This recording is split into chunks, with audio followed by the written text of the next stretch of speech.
ആവേശം വാനോളം ഉയർന്ന ദുബായ് വേൾഡ് കപ്പ് കുതിരപ്രേമികളുടെ മനം മാത്രമല്ല കവർന്നത്. ദുബായിയുടെ ആകാശത്ത് ഗിന്നസ് റെക്കോർഡ് തീർത്ത ലേസർ ഡ്രോൺ ഷോ കൂടിയാണ് അന്ന് രാത്രി അരങ്ങേറിയത്.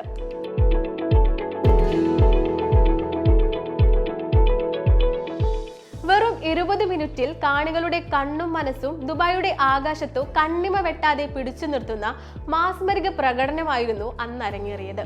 29ാമത് ദുബായ് വേൾഡ് കപ്പിന്റെ സമാപന ചടങ്ങിനോടനുബന്ധിച്ച് നടത്തിയ ലേസർ ഡ്രോൺ ഷോയ്ക്കാണ് ലോക ഗിന്നസ് റെക്കോർഡ് ലഭിച്ചിരിക്കുന്നത്. മെയ്ദാൻ റേസ് കോഴ്സിൽ നടന്ന സമാപന ചടങ്ങിൽ 5983 ഡ്രോണുകൾ ഉപയോഗിച്ച് നിർമ്മിച്ച ഏറ്റവും വലിയ ഫ്ലൈയിങ് LED സ്ക്രീനാണ് റെക്കോർഡ് നേടിക്കൊടുത്തത്. UAE president Sheikh Mohammed bin Zayed Al നഹിയാന്റെയും വൈസ് പ്രസിഡന്റും പ്രധാനമന്ത്രിയും ദുബായ് ഭരണാധികാരിയുമായ Sheikh Mohammed bin Rashid Al മക്തൂമിന്റെയും കൂറ്റൻ ഛായാചിത്രങ്ങൾ ഉൾപ്പെടെ ഡ്രോൺ സാങ്കേതിക വിദ്യയുടെ സഹായത്തോടെ 3Dയിൽ ആകാശത്ത് പ്രദർശിപ്പിച്ചു.